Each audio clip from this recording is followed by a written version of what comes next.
How to add icons to Notion. If you want to add icons to Notion and don't know how, then continue watching this video. First, make sure that you have downloaded Notion on your phone. After that, click on the search bar and open Notion.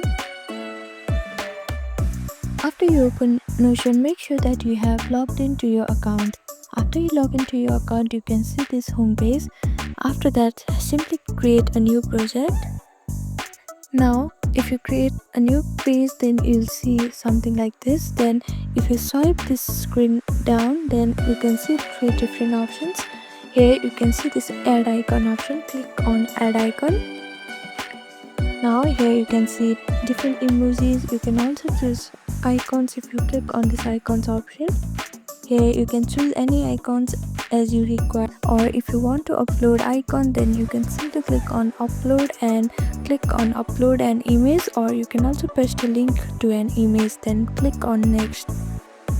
Now if I choose this icon here, simply click on it and you will get different color options. Choose the option that you require. After that, click on close. Here you can see that following this simple and easy step, you can now easily add icons to Notion. Thank you for watching this video. Please do not forget to like, share and subscribe to our channel, and comment down below if you have any other queries. Thank you.